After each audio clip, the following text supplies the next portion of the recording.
Hello बच्चों, कैसे हैं आप सब। तो चलिए आज देखते हैं अपन रासायनिक संयोग के नियम। ठीक है, तो ये आईएमपी टाइप का क्वेश्चन है जो आपके 11वीं कक्षा में पेपर में एग्ज़ाम में लिखने को आता है। ठीक है, तो जैसे ही कि आपको नाम से स्पष्ट है, रासायनिक संयोग के नियम। ठीक है, तो रासायनिक संयोग का अर्थ क्या होता है। यदि हम बात करें रासायनिक संयोग, तो रासायनिक संयोग का मतलब होता है कि एक कोई रसायन लें अपन, ये रसायन दूसरे कोई रसायन से अभिक्रिया करे और तीसरा कोई क्या करे, एक रसायन बना ले। ठीक है, तो ये जो कोई अभिक्रिया है, ये मान लो ये कोई अभिक्रिया हुई है। ठीक है, तो इस अभिक्रिया को पूर्ण होने में कौन कौन से नियम को हमको देखना पड़ता है, कौन कौन से नियमों के अनुसार ये अभिक्रिया संपन्न होती है। ठीक है, उन सभी नियमों को हम इसमें पढ़ेंगे रासायनिक संयोग के नियम में। ठीक है, कि किन नियमों के आधार पर ये अभिक्रिया संपन्न होती हैं। ठीक है, तो यहाँ पे इधर साइड जिस एरो है, यहाँ पे जो ए और बी हैं, इनको बोलते हैं अपन अभिकारक। क्योंकि बार बार ये शब्द यूज़ होंगे तो मैं आपको बता देता हूँ, इनको बोलते हैं अभिकारक। और इन दोनों अभिकारकों की क्रिया से जो बनता है उसको बोलते हैं अपन उत्पाद। ठीक है, तो चलो देखो आगे। ठीक है, तो जो रासायनिक संयोग के जो नियम हैं वो लगभग 5 प्रकार के नियम होते हैं, जिनको एक एक करके हमको देखना है। तो इस वीडियो में हम 2 नियमों को देखेंगे, द्रव्यमान संरक्षण का नियम। ठीक है, द्रव्यमान संरक्षण का नियम, और दूसरा देखेंगे अपन स्थिर या निश्चित अनुपात के नियम को। उसके बाद हम जो अगले वीडियो है उसमें तीन नियमों को देख लेंगे, गुणित अनुपात का नियम, गैलोजैक का नियम और एवोगैड्रो का नियम। तो चलिए आज अपन इन 2 नियमों को देखते हैं, द्रव्यमान संरक्षण का नियम और स्थिर अनुपात या निश्चित अनुपात का नियम। ठीक है, बहुत आसान है, इनके नाम में ही इनकी डेफिनेशन, ये परिभाषा छुपी हुई है, बहुत आसानी से आपको समझ में आते जाएगा। चलिए आगे बढ़ते हैं।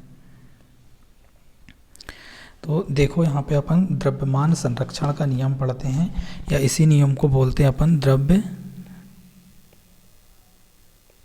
अविनाशिता का नियम।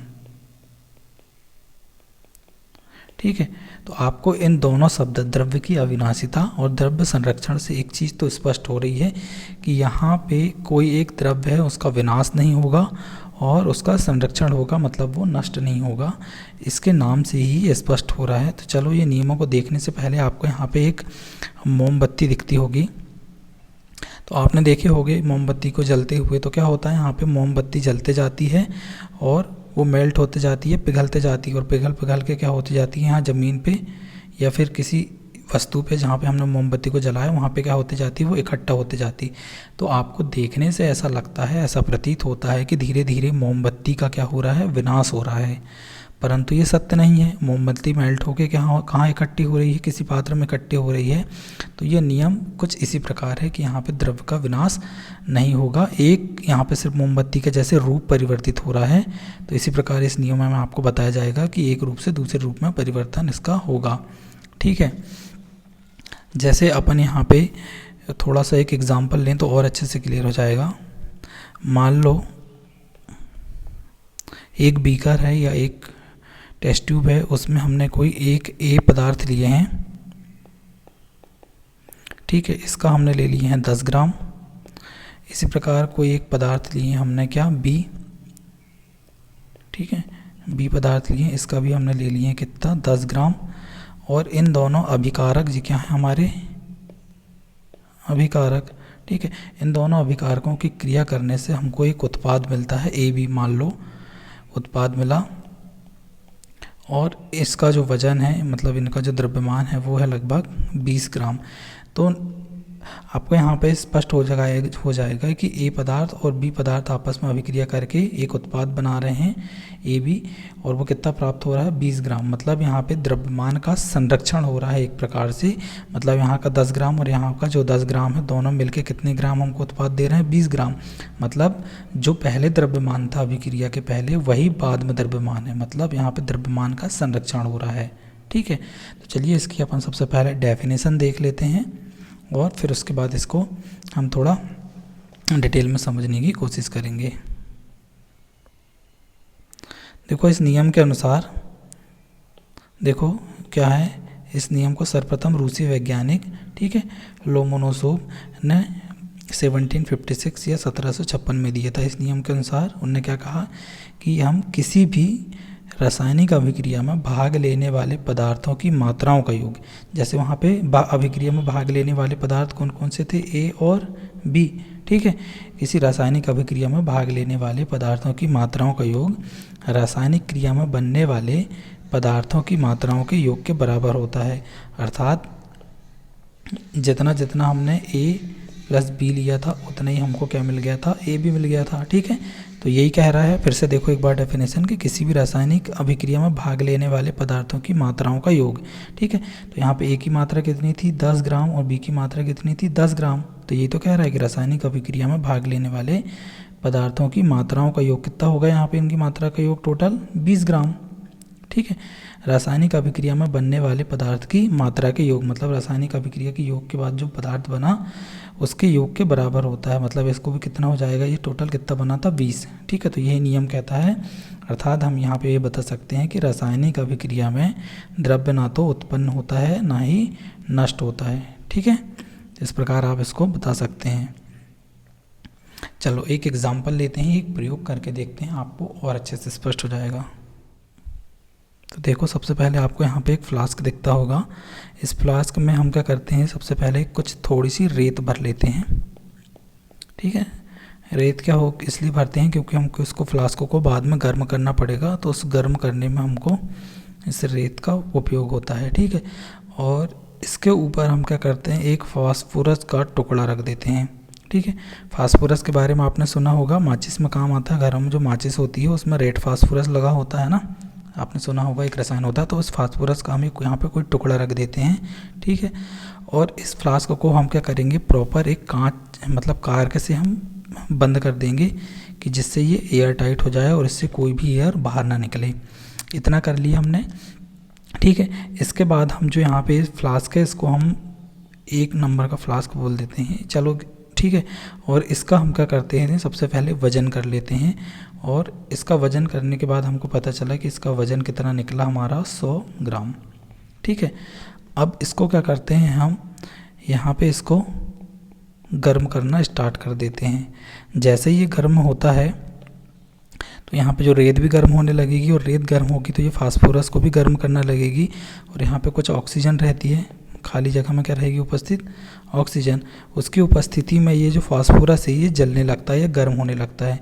और जैसे जैसे ये गर्म होने लगेगा, ठीक है, तो ये फास्फोरस क्या हो जाएगा, धुएं में परिवर्तित हो जाएगा। मान लो यहाँ पे क्या था, हमारा रेत थी और हमारा फास्फोरस है, अब जलने लगा और वो पूरा जल के किस में परिवर्तित हो गया, हमारा धुएं में परिवर्तित हो गया। अब यहाँ पे फास्फोरस तो बचा नहीं, किस में परिवर्तित हो गया, पूरा धुएं में। और ये धुआं है ये बना है फास्फोरस पेंटा ऑक्साइड का। किसका बना है, फास्फोरस पेंटा ऑक्साइड। किस प्रकार बना, क्योंकि यहाँ पे ये क्या था, फास्फोरस, और यहाँ पे क्या थी, वायु। ये दोनों ने आपस में जल की क्रिया करी और क्या बना लिया यहाँ पे, फास्फोरस पेंटा ऑक्साइड। अब इस फ्लास्क को हमने ठंडा किए, मतलब जिसमें फास्फोरस पेंटा ऑक्साइड का क्या था, धुआं था। इस फ्लास्क को हमने क्या किए, ठंडा किए फास्फोरस पेंटा ऑक्साइड के धुएं वाले को। और जब इसको फिर से मापन किए, इसका वजन किया हमने, तो ये भी कितना निकला, हमारा 100 ग्राम निकला। मतलब यहाँ पे फास्फोरस का सिर्फ रूप परिवर्तित हो गया, उसका संगठन परिवर्तित हो गया, लेकिन यहाँ पे उसकी मात्रा निश्चित रही। और जो द्रव्य का अविनाशिता का नियम है वो यहाँ पे हमारा सिद्ध हो जाता है, क्योंकि यहाँ पे द्रव्य का विनाश नहीं हुआ, सिर्फ द्रव्य क्या था, एक रूप से दूसरे रूप में परिवर्तित हुआ। द्रव्य क्या है, एक रूप से दूसरे रूप में परिवर्तित हुआ, ठीक है। इसी को हम द्रव्यमान संरक्षण का या द्रव्य की अविनाशिता का नियम कहते हैं। इसकी कुछ अभिक्रिया इस प्रकार लिखते हैं कि यहाँ पे हम जो फास्फोरस लेते हैं उसका जो सूत्र है कुछ इस प्रकार होता है, और यहाँ पे जो ऑक्सीजन है, ठीक है, इस प्रकार है। और ये आपस में क्रिया करके क्या बना लेते हैं, ठीक है। जो फास्फोरस है ऑक्सीजन की उपस्थिति में क्या बना लेता है, फास्फोरस पेंटा ऑक्साइड, ठीक है।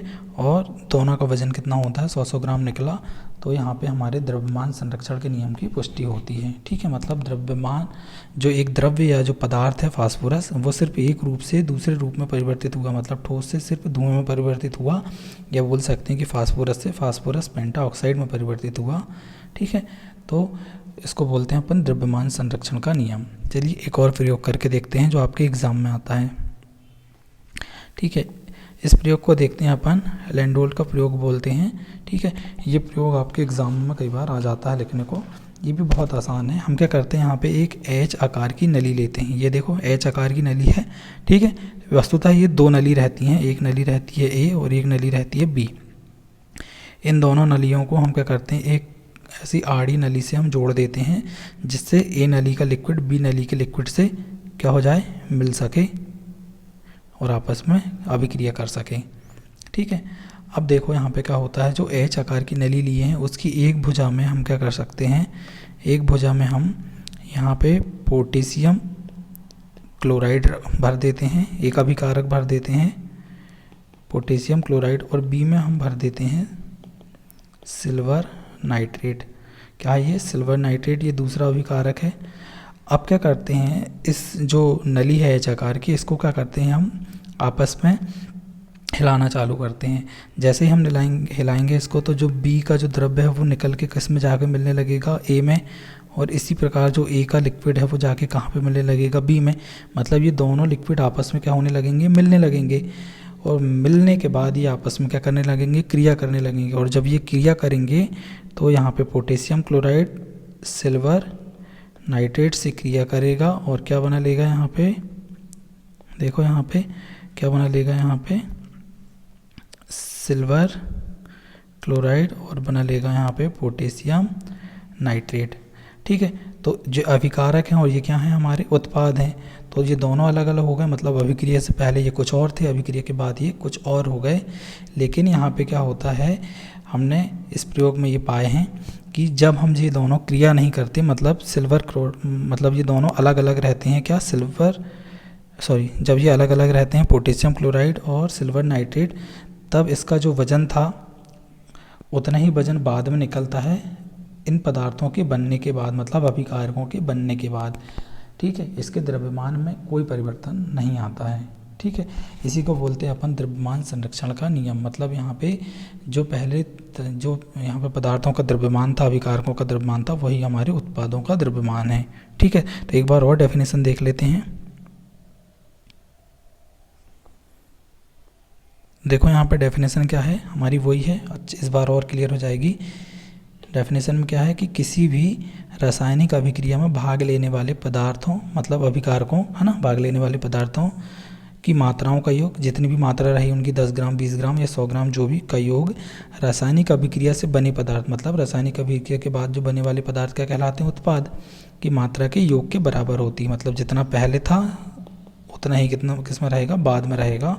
ठीक है, तो अर्थात रासायनिक अभिक्रिया क्या होती है, द्रव्य ना तो उत्पन्न होता है ना तो नष्ट होता है, सिर्फ एक रूप से दूसरे रूप में उनका परिवर्तन संभव होता है। ठीक है, तो चलिए पहला नियम आपको समझ में आ गया होगा। देखो अब हम दूसरा नियम पढ़ते हैं जिसको बोलते हैं अपन स्थिर अनुपात का नियम। आपको यहाँ पे 5 बीकर दिख रहे होंगे और इसमें सब में क्या है, जल है।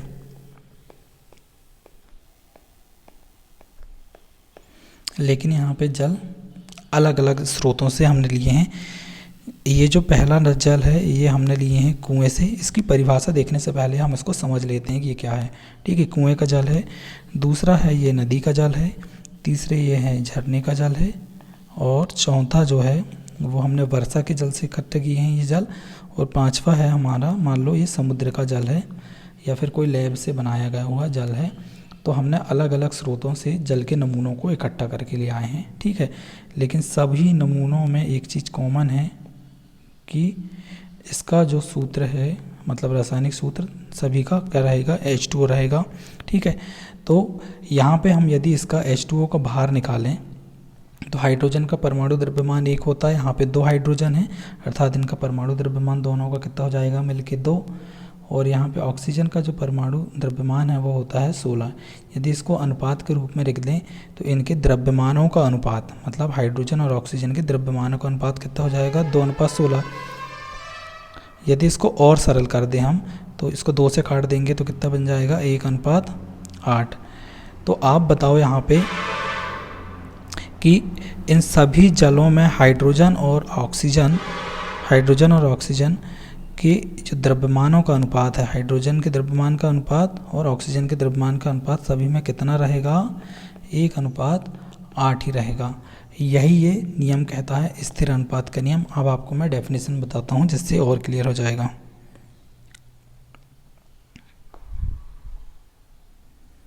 ठीक है, तो देखो ये नियम जो क्या है, किसने दिया था, जोसेफ प्राउस्ट ने दिया था। ये है जोसेफ प्राउस्ट।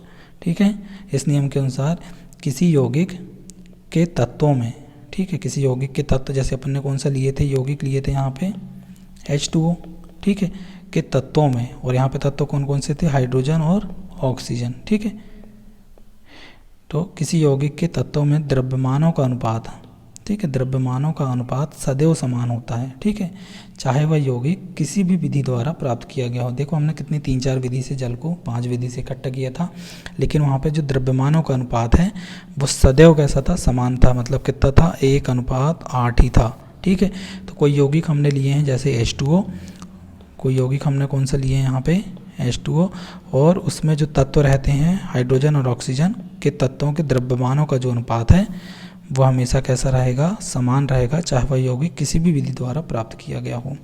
ठीक है, तो आपने देखे यहाँ पे ये नियम आपको स्पष्ट हो गया होगा। ठीक है, चलिए एक और एग्जांपल लेते हैं और अच्छे से क्लियर हो जाएगा। देखो अब अपन क्या करते हैं, कार्बन डाइऑक्साइड की एग्जाम्पल से समझते हैं कि देखो कार्बन डाइऑक्साइड को हम कितनी विधि से प्राप्त कर सकते हैं। पहली विधि तो है, आप क्या करो, कैल्शियम कार्बोनेट जो चूना पत्थर रहता है उसको क्या करो, गर्म करो। आपने देखे होंगे घरों में ये गर्म करते हैं तो कार्बन डाइऑक्साइड गैस निकलती है। देखिए कैल्शियम ऑक्साइड और कार्बन डाइऑक्साइड यहाँ पे बन जाएगा। एक विधि ये है। ठीक है, किसको गर्म करेंगे अपन, कैल्शियम कार्बोनेट को गर्म करके, इससे भी क्या बन जाएगा हमारा CO2। दूसरी विधि है यहाँ पे कि हम कार्बन को ऑक्सीजन की उपस्थिति में गर्म कर लें।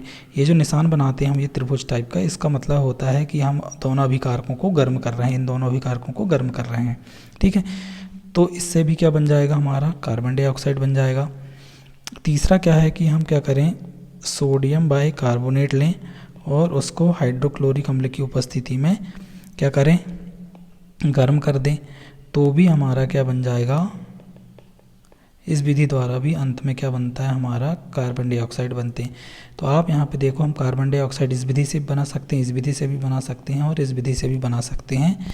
तो क्या तीनों विधियों द्वारा बनाई गई कार्बन डाइऑक्साइड अलग अलग होगी, नहीं, तीनों क्या होंगी, सेम होंगी, क्योंकि हमको पता है यहाँ पर कि यहाँ पे जो कार्बन डाइऑक्साइड है इसका जो परमाणु द्रव्यमान है वो कितना होता है, कार्बन का 12, और जब इसको अनुपात में लिखेंगे तो कितना जाएगा, 1 ऑक्सीजन का होता है, अभी हमने देखे थे 16, 2 ऑक्सीजन का कितना जाएगा 32। जब इसको हम और सरल करेंगे, 2 से काटेंगे तो कितना जाएगा, हमारा जाएगा 6:16, और जब इसको और काटेंगे हम 2 से तो हमारा फाइनली यहाँ पे जो निकल के आएगा वो कितना जाएगा, 3:8। कितना जाएगा, 3:8। ठीक है, तो 3:8 इस कार्बन डाइऑक्साइड के लिए भी जो अनुपात निकला 3:8 निकला, इसके लिए भी 3:8 निकला।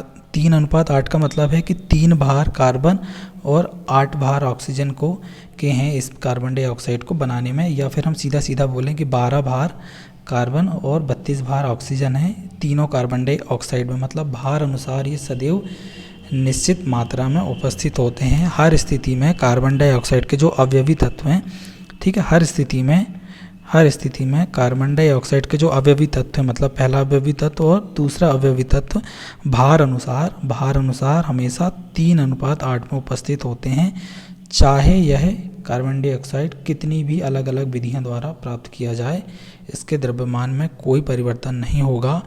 इसी कारण इसे क्या बोलते हैं अपन, कौन सा नियम बोलते हैं, स्थिर अनुपात का नियम, क्योंकि यहाँ पे अनुपात हमेशा स्थिर रहेगा। जैसे जल में स्थिर था, जल को भी हमने 5 विधियों से अलग अलग प्राप्त किए थे, लेकिन इसका सभी जल के नमूनों का अनुपात कितना था, भार अनुसार 1:8 था, अर्थात 1 भार हाइड्रोजन के और 8 भार किसके थे, ऑक्सीजन के थे। इस प्रकार जल का निर्माण हुआ था। ठीक है, तो इस प्रकार हम बोल सकते हैं कि कोई भी किसी भी जो शुद्ध रासायनिक पदार्थ है कि जो रासायनिक तत्वों का जो अनुसार है वो भार अनुसार हमेशा कैसा रहता है, स्थिर रहता है। ठीक है, तो स्थिर अनुपात का नियम भी आपका यहाँ पे प्रूफ हो जाता है। ठीक है, कल बाकी 3 नियम और अपन अच्छे से डिटेल में पढ़ लेंगे।